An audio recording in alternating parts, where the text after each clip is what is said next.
This is an hour.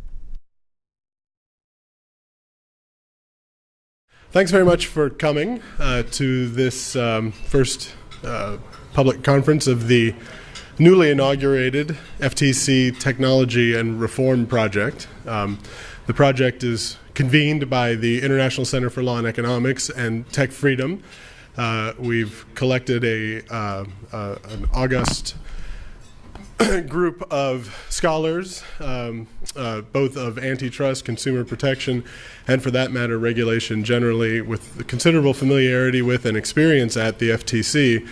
And over the course of the year, we will collectively and individually and in other configurations be addressing these issues of the FTC, how it's constituted, how it enforces its laws, and whether and how it should be reformed.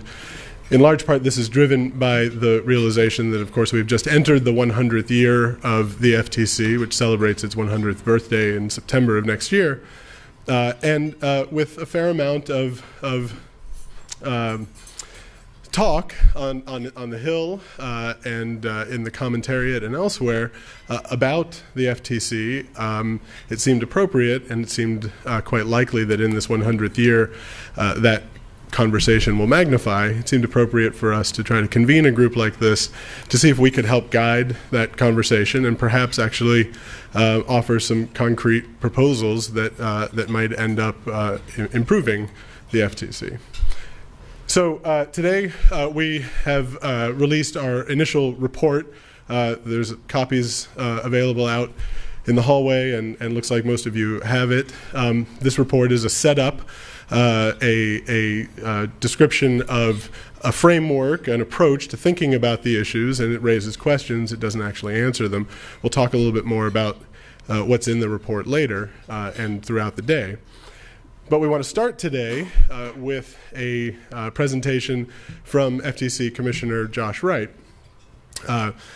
Josh is one of two Republican-appointed commissioners on the Federal Trade Commission. He is both an economist and a former law professor with degrees in both economics and law from UCLA. Of great importance to me, his dissertation panel consisted of Armin Alchin, Harold Demsetz, and Ben Klein, which means that his training was as impeccable as anyone's could be. Josh was also former research director of the International Center for Law and Economics, of which I am the executive director, law professor at George Mason University, and he's going to speak about the need for limits on agency discretion and the case for Section 5 guidelines. So, Josh, take it away.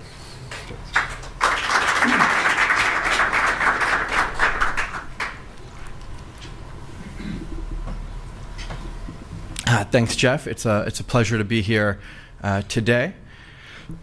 Excuse me. Before I begin, and also before I forget, it is important anytime I am in front of a microphone to begin by saying that whatever follows represents my own views and not those of the Commission or any of its individual commissioners. With that out of the way, I'd like to thank Jeff and Barron, ICLE, and Tech Freedom for putting together this FTC Technology and Reform Project. The FTC itself, the Commission, is the beneficiary of projects like these anytime a group of scholars and thinkers and practitioners familiar with the institutional design of the agency, the challenges it faces, has faced over its first 100 years and will over what I hope is the next 100 years. Anytime a group like that is brought together for serious thinking about efforts to improve the performance of the agency, I think it is a wonderful thing and an event for which the Commission itself should be and is grateful. So thank you. I want to today focus on what I think of as sort of an overarching issue to do with administrative agencies and regulation, and one that's important for my own agency at the Federal Trade Commission.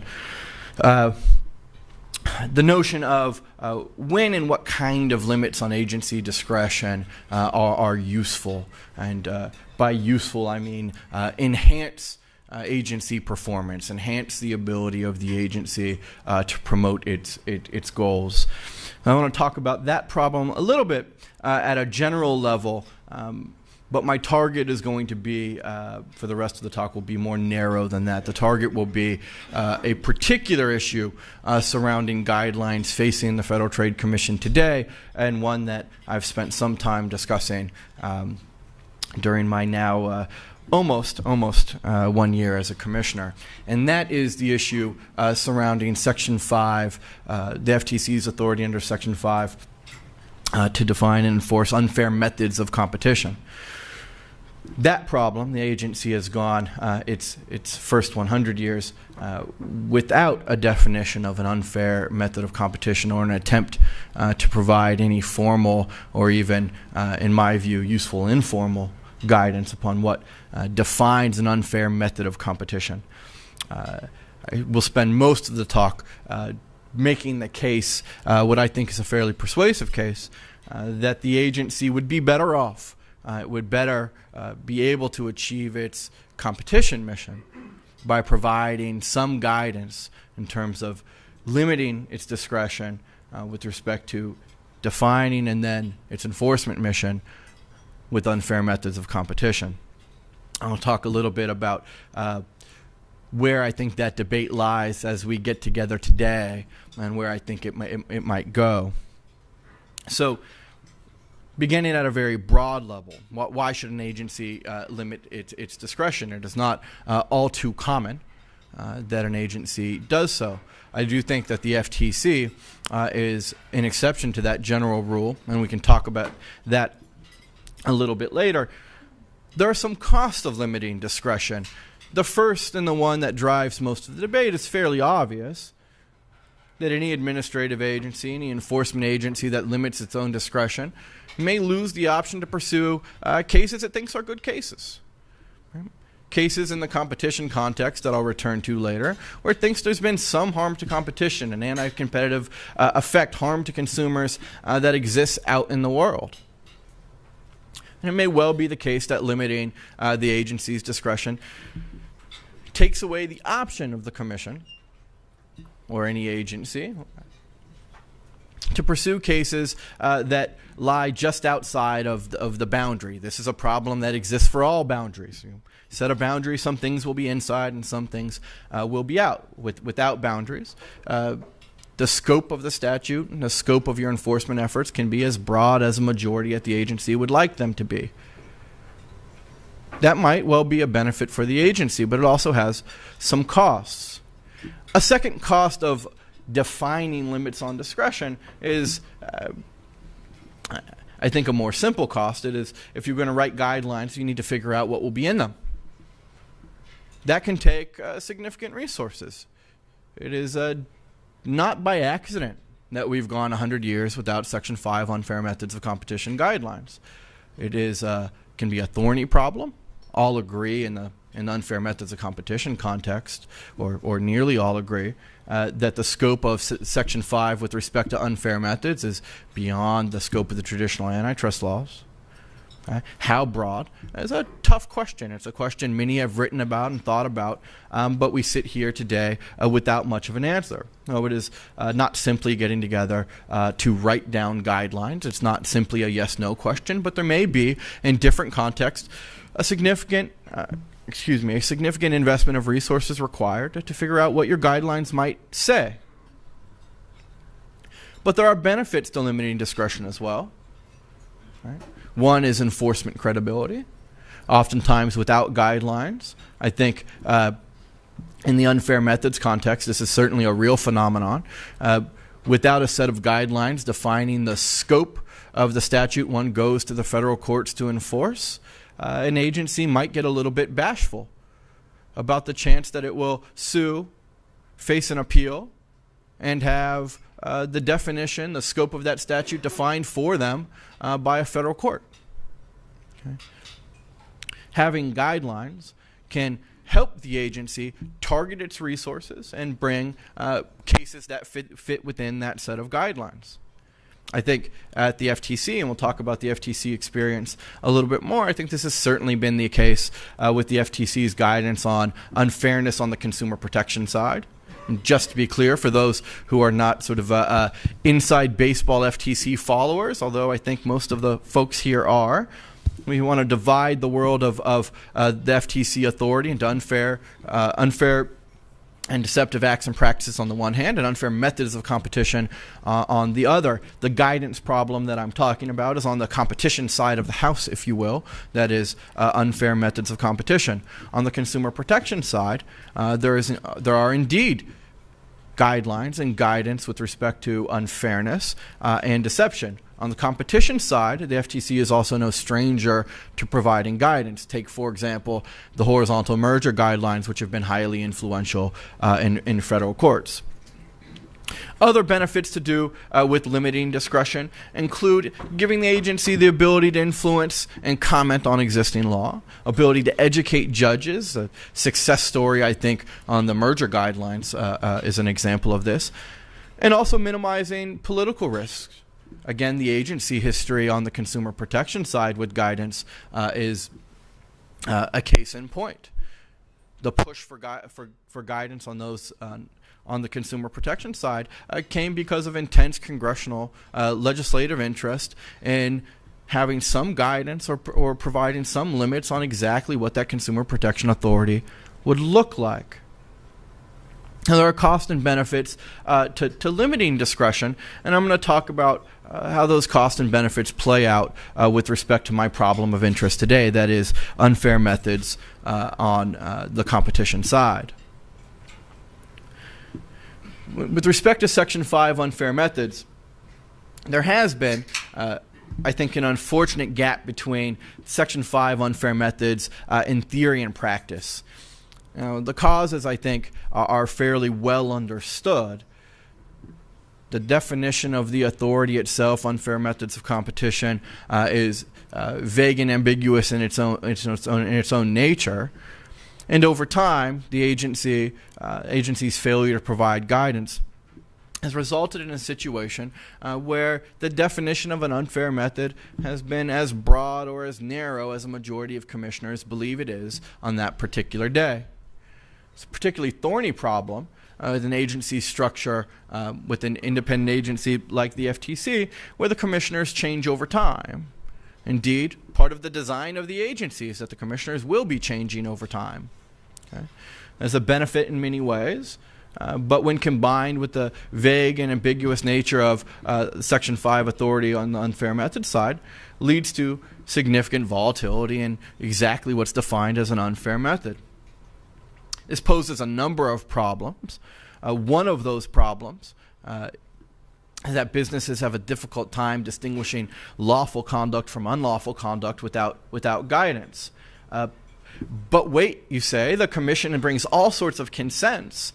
It signs all sorts of consents, and we can point to those, and we can say, well, there's a consent that's something that's unlawful under as an unfair method of competition. Right? We can point to the body of a consent as if it were some common law body of knowledge that practitioners can use to figure out what, for example, violates Section 5 as an unfair method and what does not. The trick about that approach, of course, is that the body of consents tells us things that the majority of the commission at that time believe are within the scope. But where precisely does one go to find out what's outside the scope of Section 5? Certainly not into the consents. And there's no other external reference that would allow one to do it. Okay? And so we're left with a situation where, as the commission structure changes over time, the definition of what violates the law changes over time as well, and in a way that is not predictable to businesses trying to organize their conduct. To give you an example, just a couple of examples of what I mean by the volatility, the flexibility of the nature of Section 5 over time, I'll give you a couple of examples, some 20, 30 years old, some a little bit more recent. So in terms of the FTC's 100-year history, this example is none too old, but this is a former chairman saying it is settled that competition policy, an unfair method of competition, should include, and you can see the list, but various environmental harms, any sort of negative social consequence envisioned or contemplated by the commissioner constitutes an unfair method of competition. A more recent example, former Chairman John Leibowitz defined an unfair method as actions that are collusive, coercive, predatory, restrictive, or deceitful, or otherwise oppressive. I don't believe, and before I came to the Commission, I spent some time consulting in the private sector. I don't believe that there are many practitioners who have in their back pocket a useful guideline for how to advise clients with respect to the otherwise oppressive prong of Section 5 unfair methods of competition. The uncertainty around the scope of Section 5 really has two key parts in my view. One is this vague and ambiguous nature of the statute, right, as a vessel to be filled with the ideas of the sitting commissioners for what precisely it will mean, and that changes over time. A second part of the Section 5 problem, and one that I think has not gotten sufficient attention, is a problem that arises when you combine that vague and ambiguous nature of the unfair method of competition definition and combine it with some of the advantages available to the FTC with its administrative process. I'm going to give you a couple of statistics rather than take you through the weeds of the administrative process. And the point of these statistics are to make a very simple point, that the process is not like, and it was not meant to be like, the process of enforcing the antitrust laws in federal court. Okay? And I think that'll be hard to deny when we walk through the numbers. However, the important question is going to be what to do about it, right? And what the relationship between these numbers and the vague and ambiguous scope of Section 5 is, and we'll try to talk about that a little bit. A number that has received quite a bit of attention as of late, including in some congressional hearings, is the second bullet point on the slide there. Over the past 20 years, the FTC has ruled in favor of staff on appeal in 100% of its cases. 100%. I'm an economist. I'm trained to do a variety of things with numbers. 100% is always an impressive number. Okay? Okay. What this means, just so we can sort of back out precisely what the number does and does not do. For those unfamiliar with FTC process and administrative adjudication, there's a hearing in front of an administrative law judge. Administrative law judge rules for complaint counsel, the FTC, or it rules for the respondents, the outside parties, and oftentimes there will be an appeal to the commission. Okay.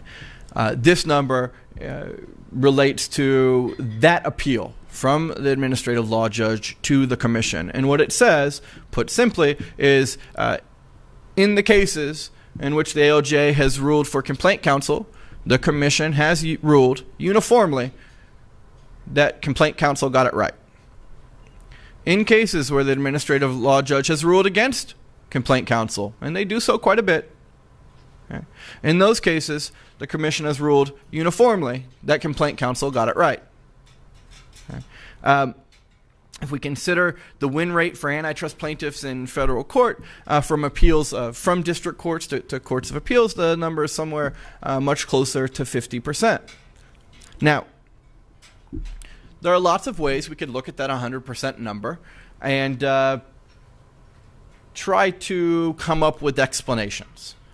Okay, one I certainly believe has some explanatory powers. The commission expertise is better than that of private plaintiffs in picking winning cases. Okay, that probably has some explanatory power. I think anybody in the room would be hard pressed to get all the way to 100% with that explanation. A second is that the number is the creature of the institutional and procedural advantages that the Commission has. To think a little bit further about the expertise hypothesis, the Commission picks cases better. It has expert staff, it has expert economists, and it does. There's no doubt in my mind that the FTC has significant expertise both on its Bureau of Competition and Bureau of Economics sides of the House that render it able to conduct serious analysis of its cases. Right? The question is, what happens when that serious analysis gets to court? Okay? Now, if we're to pick a little bit further, look a little bit further under the hood of the expertise hypothesis, that the FTC is picking winning cases. And that's what explains this 100%. What you're looking at is a graph of reversal rates. Now I've got a slightly different number, so let me set it up for you a little bit. These percentages are Commission decisions. David, I'll just send you the slide. You don't even have to take a picture. I'll just send it to you. Okay? Actually, this comes from a paper co-authored with Angela Dively that's in the Journal of Antitrust Enforcement. And what you're looking at are the red bars are district court decisions, reversal rates by courts of appeal. Okay. And what you've got on the blue bar is the Commission decision. ALJ writes a decision, the Commission reverses or affirms, and then that decision is taken to a federal court of appeals. So both the red bars and the blue bars, federal circuit courts of appeals, either reversing or affirming the Commission on your right side, or a district court judge on the left side. As you will see, the reversal rate for the Commission is significantly higher, about 4 times higher than for generalist district court judges. You can look in the paper for lots of fun things to do with the data. You can look at decisions after a summary judgment. You can look at decisions by type, but the relationship is going to hold. I'm just sort of giving you one representative picture. Okay. Now, at a minimum, the much greater reversal rate for the Commission should give us some pause before we confidently conclude that surely the 100% figure at which the Commission affirms its staff in administrative adjudication is just the function of the expertise of the commissioners. Combining these two gets at precisely why I think Section 5 guidelines are a worthy target of reform. We've talked both about the vague and ambiguous scope of Section 5 and the administrative process advantages. The result, the product of those two, is that we have a statute and a process that generates a recipe for cheap consents, for easy consents, and sometimes for consents that allow the Commission to get something it would never get in federal court under a standard antitrust theory. Litigation is rendered incredibly unlikely when the Section 5 standard is, 1, a moving target, and 2, where respondents appear to have the chips stacked against them. Okay. Part of my attempt to put some limits on the Section 5 authority is really an attempt to get at a problem that I think is generated by the confluence of these two factors. And the particular solution that I've offered is one that I think can only be understood as being designed to address both the scope of Section 5, the ambiguity problem, and the administrative process issues. And it's my firm belief that any successful attempt to cabin the authority of unfair methods of competition for the FTC has to take into account these institutional differences between federal courts and the agency if they want to get it right. So, not all agree with me that Section 5 should be limited. Okay.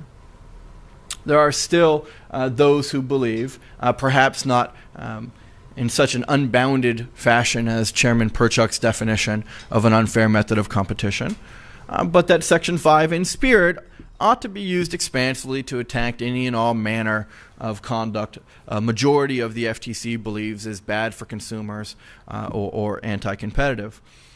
Just a couple of weeks ago, my predecessor, Commissioner Rush, stated in a speech that the FTC should challenge PAEs, their conduct, perhaps their existence, because we have a gut feeling that they violate Section 5. Okay. Now, a second objection to limits on Section 5 is this just isn't that important. Section 5 is not the FTC. Section 5 unfair methods of competition are not the FTC's bread and butter. The FTC's bread and butter is merger review. The FTC's bread and butter is enforcement under the traditional antitrust laws, and not these what we'll call standalone Section 5 claims. Standalone Section 5 claims being allegations that the conduct violates Section 5 unfair methods of competition, but not the traditional antitrust laws.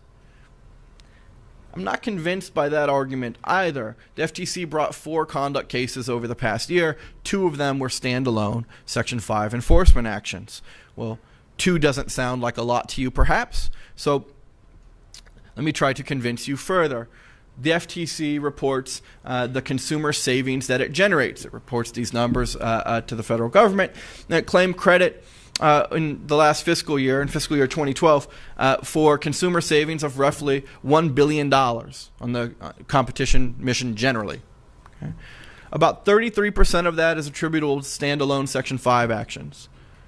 If we look at non-merger enforcement alone, about 75% of the consumer savings the FTC reports that it generates are attributable to standalone Section 5 cases. It is very difficult, I think, to make an argument with a straight face that this is not important enough for the FTC to expend some resources to try to solve. I do have some good news, and here is the good news. The good news is that there has developed over time a broad consensus in a number of key areas surrounding Section 5. The FTC is not committed to any of them as of yet, but there appears to be a fairly broad consensus on the following points. Section 5 is broader than the traditional antitrust laws. Most agree guidelines would be helpful, if not necessary, if the FTC would like to continue to use its Section 5 authority on a standalone basis. Most agree, indeed I believe all 4 sitting commissioners have agreed, that one requirement of Section 5 should be a traditional demonstration of harm to competition, as defined under the traditional antitrust laws. Now, outside of that broad agreement, Section 5 can extend beyond the scope of the traditional antitrust laws. When it does so, a showing of anti-competitive effect of harm to competition is a necessary part of a standalone Section 5 claim. Outside of those bits of agreement, which, if you take a look and compare them to some of the earlier definitions of Section 5 I showed you, actually quite an improvement. Right? But outside of that consensus, there's some room for flexibility on what a Section 5 standard might look like that satisfied those parameters. Unfair methods broader than the traditional antitrust laws, a showing of harm to competition required for any Section 5 violation. Okay.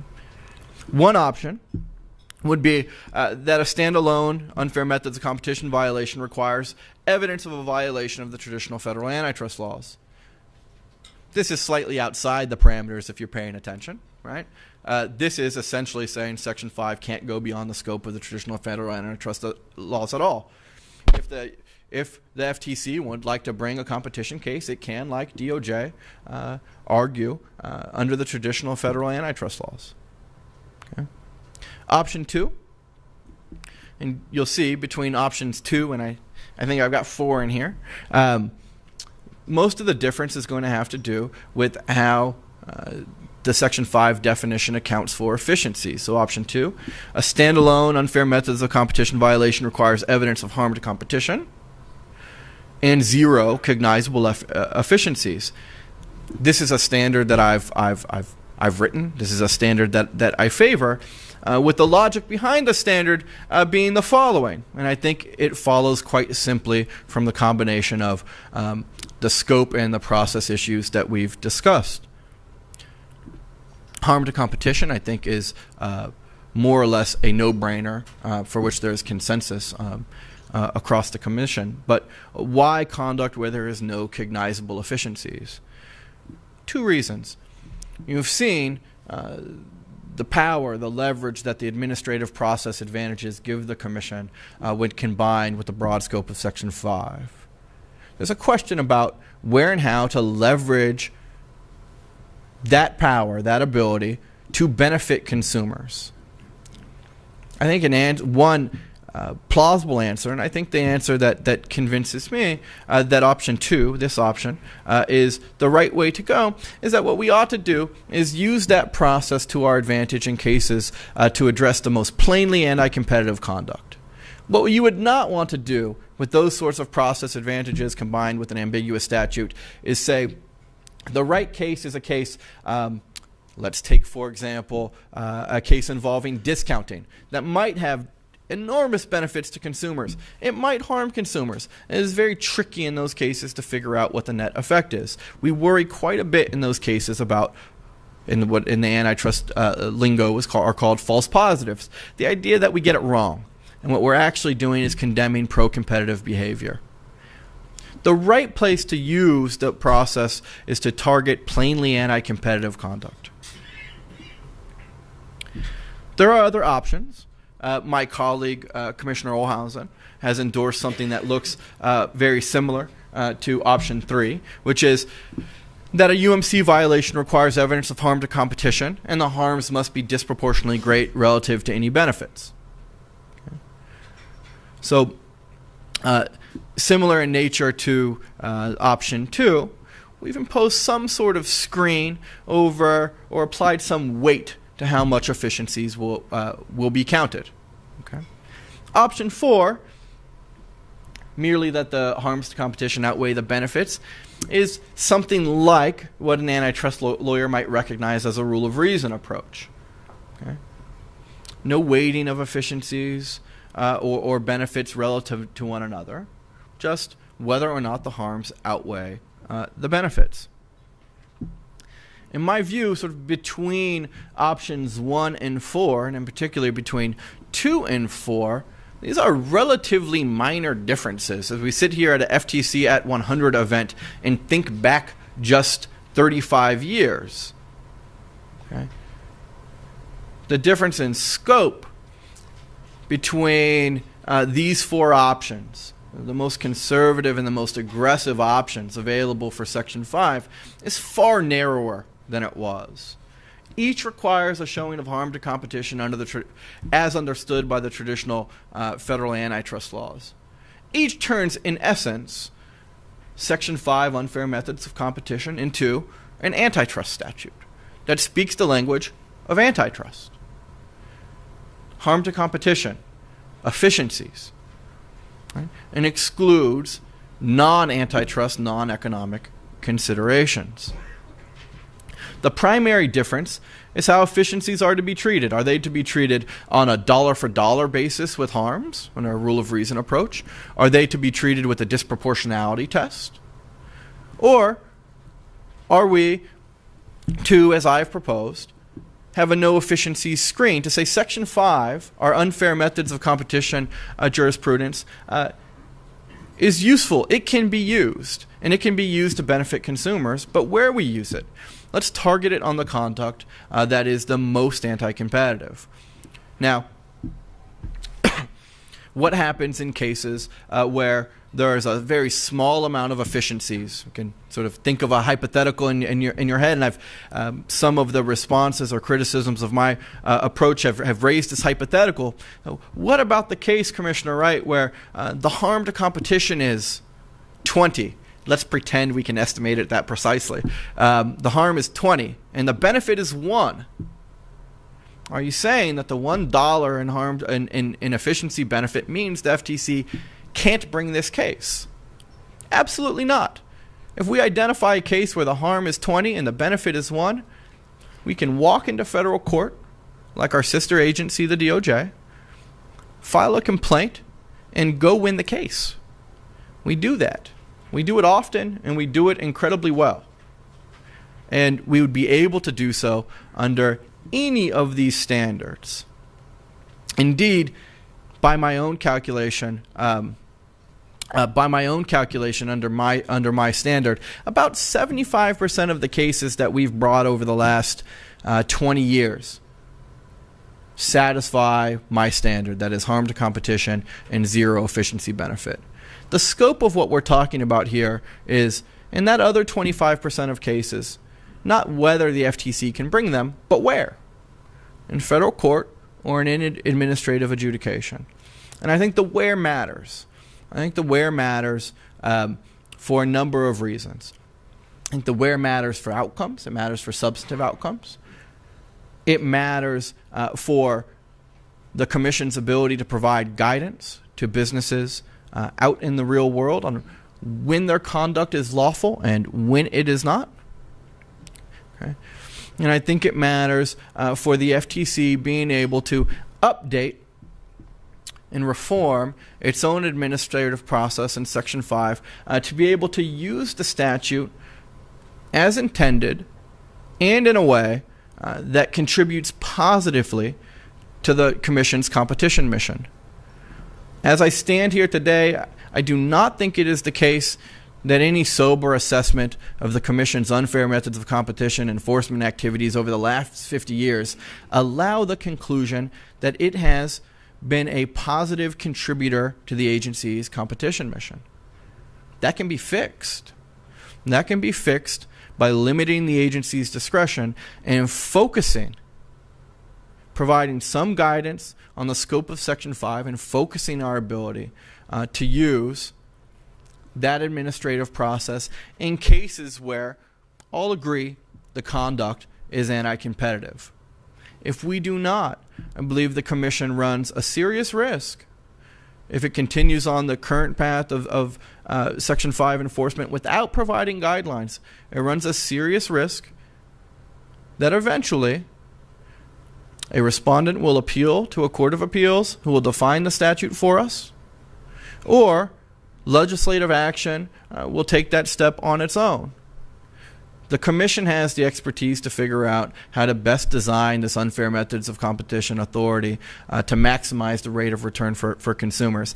I think the discussion of these four options that is underway in forum like these and inside the Commission is a healthy one for the Commission to have. I'm grateful for the opportunity to be here to have it with you all, and I think the continuing discussion inside the agency will be a fruitful one and get the agency talking about and thinking about how to address some of these issues.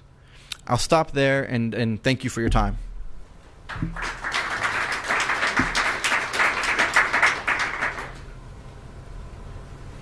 Josh, if you want to sit down here. Yeah, bring my. So I'm Baron Soka from Tech Freedom. We're going to take questions from the audience. So if you want to come up here, we're going to take questions at the podium. We don't have a roving mic, so please just come on up and ask them. I'm going to just set the stage here for Josh and ask you. So first of all, Josh, so you've been talking about the Commission's authority, which is three parts. There's unfair methods of competition, which you talked about today, which is Section 5 is what most antitrust people call it because it's Section 5, distinct from the antitrust laws. Of course, there's also the Commission's authority over unfair and deceptive acts and practices.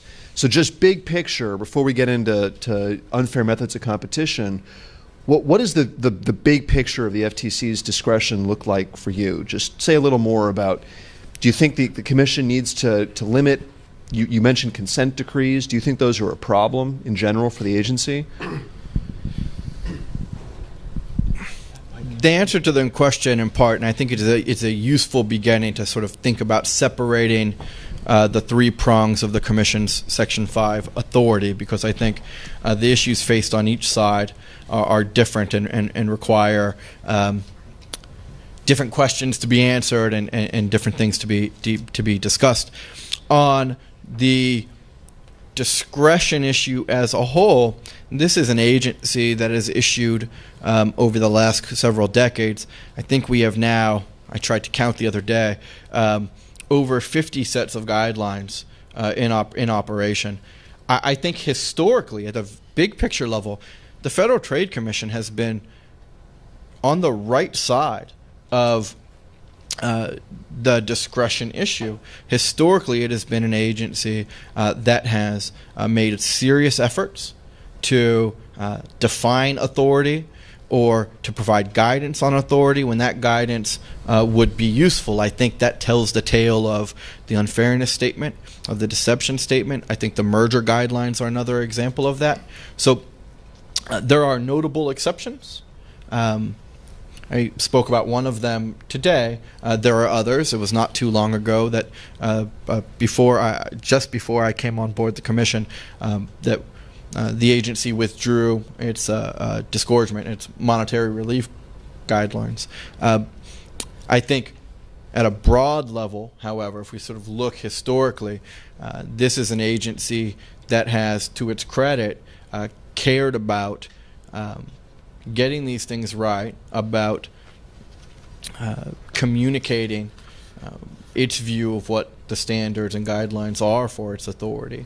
So on a broad level, I think that's correct. The divide between consumer protection and competition doesn't quite capture the difference either, because while I've talked about one side of the Section 5 authority with respect to unfair methods of competition, on the competition side generally, the agency has, again, used the merger guidelines as the maybe the most prominent example, has in general been on the right side of thinking hard about when guidance would be useful, what sort of guidance would be useful, and pursued and published guidance when it would be helpful. Okay, well, I want to introduce my colleagues here. You already met Jeff Manny from the International Center for Law and Economics, which is co-sponsoring today's event. Gus Hurwitz is a professor at Nebraska Law, also one of the principal authors on the report we're going to be talking about today. I want to turn it over to them and then take questions from all of you in the audience. We're also taking questions on the FTC reform hashtag on Twitter. So if you want to ask a question and you're watching on the C-SPAN live stream, please feel free to do so. Otherwise, if you're here in the room, just come up and grab the mic. But let me just, before they jump in, let me just ask you one more question. So take a big step back. What makes the FTC different from other agencies in the brevity of its statutory authority? I mean, it's quite short. When you look at the FTC Act, it basically just says unfair and deceptive acts and practices, that's consumer protection, and unfair methods of competition, that's what you were talking about. And within that's traditional antitrust, and then what you were talking about, which is whatever UMC, unfair methods of competition, means beyond antitrust. So is that different from other agencies, and do you think that the FTC has a special responsibility to try to explain what that authority means? It's certainly the case that the statutory authority, the language underlying the operative statutes of the agency, grant broad general powers on both sides of the house, if you will, on both the consumer protection and the competition sides. And I certainly agree with the proposition that broad authority lends itself to opportunities to give useful guidance. And so to that extent, I think it is almost surely correct that the statutes we enforce now, and on top of those authorities, we have plenty of narrow and precise statutes that we enforce as well. But in terms of those sort of operative core authorities, I think it's certainly the case that these are enforcement powers that lend themselves to useful guidance. Whether that's more or less than other agencies, I probably can't answer with any precision. Well, 1977, you put up that quote there from the FTC chairman who said, basically, we can regulate anything. Advertising to children was something the FTC tried to ban. Immigration, pollution, funeral homes. I mean, they were basically trying to do everything. What happened? In that episode? Well, what was the blowback? Congress, the Democratic Congress, 1980, Sure. reined in the agency pretty hard, and then we got those policy statements you mentioned. Right. What lessons do you draw from that experience? On my end, I think this is one of the things, and I mentioned a little bit on the competition side, I think we've started to see, to go back to that experience, the intense congressional interest led to, I think, a useful discussion inside the agency that generated those policy statements. I certainly think within the agency that both the deception statement and the unfairness statement have been remarkably positive developments for the FTC, and I think are looked at now as sort of core documents that guide our mission on that side. On the competition side, I think we're now starting to feel, and it happens from time to time, but starting to feel some congressional interest on that side of the House as well. But I think the experience on the consumer protection side with both unfairness and deception tells us a couple of things. One is that historically, one is that outside interest can spur useful conversations in the agency about defining its authority. But two, if you look at the sort of take the span of time after those statements were promulgated, I think some of the benefits of discretion become clear. To me, that is one of the important lessons, is that those statements have allowed the agency on the consumer protection side of the House, with that discretion defined, they litigate aggressively. I think it is freeing in some senses to define the scope of the statute. You mean the benefits of limiting discretion become Exactly. clear. Exactly. I want to push a little bit more on this.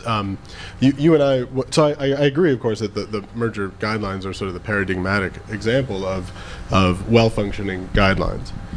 You and I, in fact, once wrote that sort of immediately after the passing of the 2010 revisions to the guidelines, the DOJ's approach to the AT&T T-Mobile merger threatened to potentially undermine the very change that was implemented in the 2010 revisions. It's not that I want to question whether you still agree with that or anything else. I just want to point out that obviously guidelines are not binding, and the real question is why should we think that they're going to be functional at all? What is it that actually binds the commission to act in accordance with them, and how reliable is that compared to alternatives where perhaps one obvious alternative is actually changing the statute? Not that I'm advocating that, I'm just pointing it out. How effective is it when, for example, with even the most well adhered to guidelines they were potentially immediately undermined the day after they were passed? Did I write that part, or did you write that part?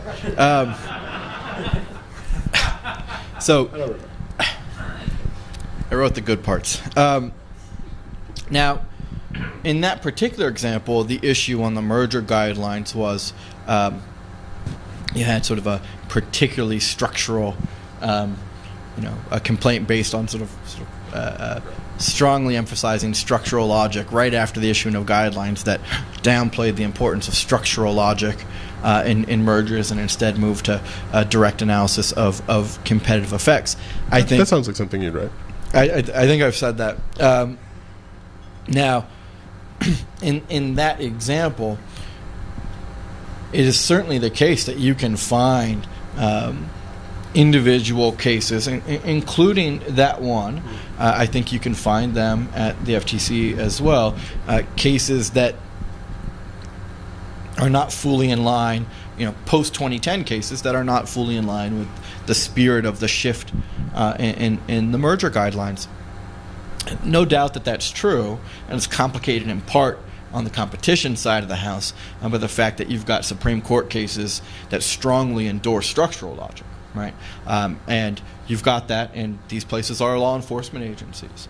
Now, in both, and the 2010 guidelines included, they certainly don't do away with structural logic entirely. And what does that mean? Structural logic is the idea that we rely on market shares and the number of firms in the industry to determine whether a merger is likely to have anti-competitive effects. So, for example, we say there are 4 firms and now there are 3. That's more likely to be bad than a merger where there were 5 and now there were 4. The trend in antitrust generally and the trend in the agency's guidelines has been, as economic tools have developed to allow us to better predict merger outcomes, has been, let's rely less on this antitrust by counting with your fingers and more on some of the more complex economic tools that are available. Both, however, do leave open the possibility of structural logic, probably more than I would like and probably more than you would like. But don't think it's debatable that as a whole, promulgation of those guidelines has a constraining influence on both agencies. And so, you didn't have any thoughts as to why they operate that way? I mean, so I have some thoughts. The reputation, right? If you go around saying this is the state of the art in our thinking on this, and then you start doing something completely different, you look a little silly, right? So, I mean, I can imagine some things, but I'm curious what you think is most effective here. I think that's an important part of the story. The horizontal merger guidelines at the agency are unique insofar as I know in the widespread adoption by the federal courts. There just aren't federal courts that hear horizontal merger cases and don't rely upon or that are not influenced by the horizontal merger guidelines. They've been incredibly influential in educating federal judges on the agency's view of how to assess mergers. I think that is an important constraining influence. You deviate from those guidelines, you do have to go back into federal court next week. And I think there'll be a price to pay. So I think that constraining influence has been one that certainly has been felt and is important, but it's been good for the development of antitrust doctrine in federal court as well. Speaking of, well, first, if anyone does have questions from the audience, please do come up here and be somewhat aggressive after I ask my question. Speaking of constraining the Commission's discretion, you have a unique position, a unique perspective that others in this room do not have, being a commissioner. One of the features of the agency structure is it's a commission. There are right now 4, but ordinarily 5 commissioners. It is not a single director agency. And part of that design is governed by the idea that if you have a commission, the plurality of commissioners will help to constrain exercise or abuse of discretion by the agency. I'm wondering if you could speak a bit about the dynamics of the relationship amongst the commissioners in deciding how aggressive to be in various actions, how constrained to be, about the extent of the Commission's discretion generally. It's a good question. I certainly don't want to go into any territory that would reveal discussions with other commissioners, but I will say, and I don't think that this part is any secret, that the Commission as a whole, in individual discussions with commissioners and group discussions and sort of all communications that I've been a part of, I think at the Federal Trade Commission there has developed a culture of finding and identifying consensus that is a very real thing. It is something that you feel in the agency immediately, that has a real impact on debates in the agency. There is a lot of give and take between offices, with the staff, about trying to make sure that we are going in a direction that the Commission as a whole is comfortable with. I think that that's something that's developed over time. I think that is not something that can be sort of imposed from a chairperson down immediately, but it's developed over time. I certainly can say that in my interactions with other commissioners, this is something that we talk about trying to find ways to have consensus moving forward. Sometimes there are, and sometimes there are not. But I can only say in response to that question that that dynamic and those pressures are real, and I think beneficial. Certainly when consensus is reached, but even when it is not. Right? When it is not, it's an agency where that culture results in identifying what the differences are right away. Those sorts of discussions happen, and I think are good for the agency. Okay, well, let's take a question here. And please just identify yourself. Hi, Josh. It's David Balto. I wanted to ask about your suggestion about venue, that the cases without much inefficiencies should go to the commission, and the commission should litigate in federal court the cases where there might be more of a difficult balancing test. I wonder about that. The commission has really a very good record recently in administrative litigation and really handling tough issues that the courts really have difficulty with, especially in things like hospital mergers.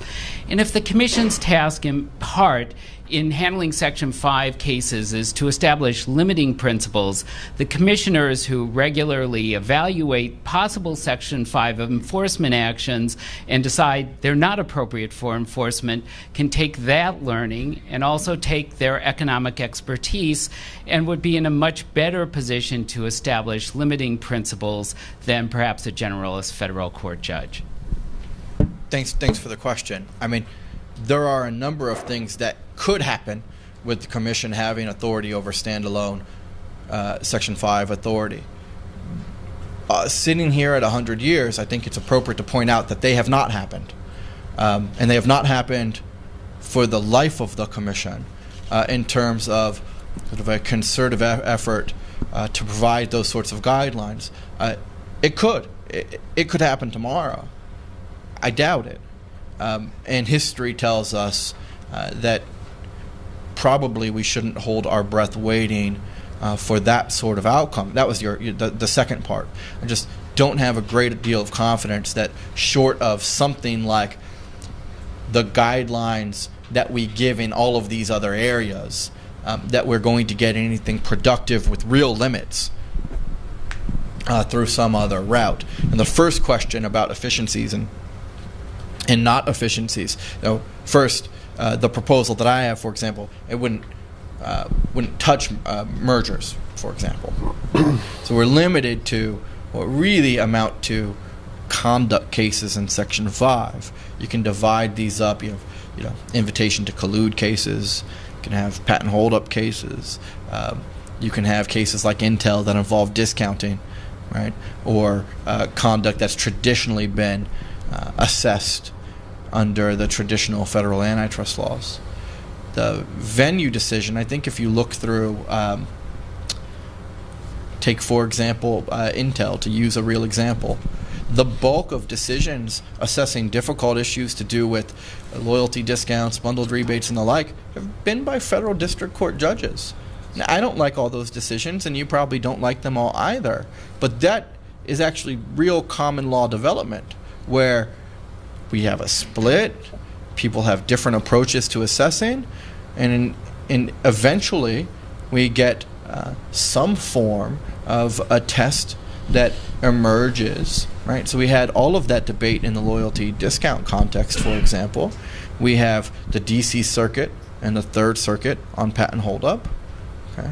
I think in all of these areas, there's no reason why the FTC can't go into federal court to bring those cases. If the FTC wants to be influential in the federal courts, right, rather than writing its own opinion in a loyalty discount case, for example, if it wants to have influence in the federal courts, there are other ways we do that. We file dozens of amicus briefs. We do so in those types of cases. We do so fairly aggressively. There are lots of substitute mechanisms for us to have influence on the law. What I fear is that, Section 5 can't be the enforcement tool, the policy instrument to do all of the things all of the time. right? It can do some things well, and I think taking advantage of those taking advantage of the leverage we have in process and targeting it is something we can do that is a fix of sort, a reform of sorts that gets us targeted at what we know is bad conduct. Now, my targeting is fairly direct and narrow. It targets conduct that's plainly anti-competitive with zero efficiencies. The point about being able to go to federal court is simply to say the trade-off is not whether the agency brings these cases or not. We can still bring all of these cases. Some of them will shift from administrative adjudication to the federal court. There's a question about whether or not that's a good thing. For the types of cases that would be touched, I think it's a good thing. And I think it would free us in the cases that fall within the guidelines. Remember, you have to take my word for it for now, but about 75% of the cases over the last 20 years fit my definition. Okay? So for those cases, we're able to litigate aggressively if need be. We don't do that now. There's not been, I think, in the last 50 years, right, search the last 50 years for a Court of Appeals decision endorsing an FTC standalone Section 5 authority. And you'll search for a long time, right? I think it frees us to be able to do that and use the tool more aggressively, precisely in the place where it stands to best serve consumers. That's the idea. I think there are a lot of other good ideas and trade-offs to discuss, but I think that's the idea. Okay, so Josh, I want to make sure we don't keep you too long. So let me just ask you, as we wrap up here, you mentioned that this is now the 100th year of the FTC. So there's a big anniversary coming up next September where the FTC actually turns 100. And a lot of people are starting to ask questions about how the agency works. Some people want to give the agency more authority, maybe over privacy in certain areas, or even asking the agency to exercise the authority that it's asserted over broadband. So there's a big conversation starting.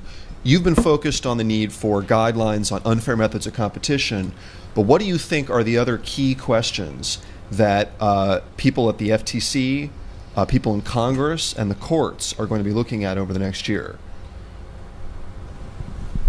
I can name a couple. I think some of the big ones are obvious. I've spoken publicly and about the net neutrality decisions. I think that is going to be an important event over the next year. What I've said and believe, some of this before I came a commissioner, but turns out I still think it, is that the FTC and the rule of reason approach applied to vertical contracts is a far better policy instrument to handle the concerns to do with net neutrality than what amounts to the categorical prohibition of the net neutrality order.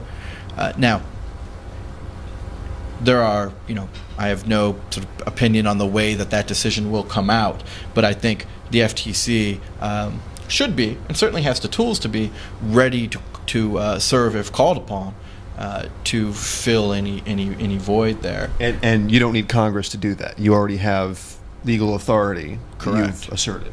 Correct. Anything else you want to highlight? I'll stop there. Okay, well then let me just ask you, just maybe big picture question. As you look into the future of the FTC, what do you think are and this general question of how to provide clearer guidance on how the agency will use its discretion, what's the best case scenario in your view, and what's the worst case scenario? Are we talking about generally or future of the agency? Let's say we're sitting here at FTC at 150, and we're looking back at how the agency's developed over what is now the next 50 years. Do you think that the agency on unfair methods of competition and consumer protection is going to look more like these antitrust guidelines we've talked about, where the law evolves and provides great clarity over time? Economics plays a central role in shaping doctrine. Or do you think that the agency is going to operate very differently in those areas and have essentially unconstrained discretion that isn't clear to companies, that isn't well informed by economics and maybe is confusing, and in the worst case scenario, gets the FTC back to where it was in 1980, where it was actually shut down Sure. by a Democratic Congress. Sure. I think look, my crystal ball is as good as yours, maybe not as good, but I think that the former scenario is far more likely. I think one of the things that is a primary observation of mine from my limited, sort of 1 year experience as a commissioner is that the culture in the agency post that episode that has developed places a premium on guidance. It places a premium on consensus, and I think both of those things operate in important ways to help minimize the probability of that sort of negative detour. No doubt it does not, reduce it to zero, but I think that it sufficiently constrains the probability of that outcome. And most of the conversations that are had, I think, are useful. Whether we get to guidelines, whether we get the guidelines that I want, or sort of somewhere else on that menu, I think that those discussions are happening is a good thing.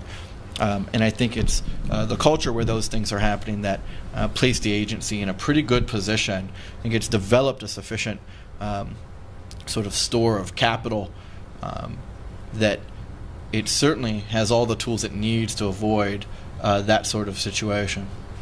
It reminds me of something I wanted to ask you. You mentioned that there seemed to be pretty much consensus that harm should be required, right? I mean, that what we're really talking about in your 4 options is what, in addition to harm, there needs to be, and in part, our collective sense that is true is indeed because of the conversation that in part you and then Commissioner Olhausen started. Is it possible that that's sufficient? I mean, I don't really mean to ask this as a crystal ball question, but I mean, to some extent, I feel like there are constraints operating now just because we've been having this conversation, and if everyone relatively fairly well acknowledges that harm should be required, even that would be a change from where we've been. I don't know. The question is, I guess, is that enough? Do you think that that's that because that might be close to enough, that's sort of as far as we'll get? And how do you see that playing out? The last part is a crystal ball question. I mean, to which the answer is I'm not sure. It is. I certainly agree. It is a big deal, to use a term of art. It is a big deal that you've got broad consensus on harm to competition. That just as a requirement for unfair methods of competition. Correct. That you've got harm to competition as a requirement for an unfair method of competition. I think that is a big deal. Now, yeah. So, that's a big deal. Is it enough? Well, I'm not sure that it's clear yet that there's not more that can be done, but I certainly don't have any objection to the notion that memorializing that would be a positive step. How could you not, given what I think is a pretty sort of sad history of UMC enforcement over time, think that was a positive step. Okay, well, please, everyone, join me in thanking Commissioner Josh Wright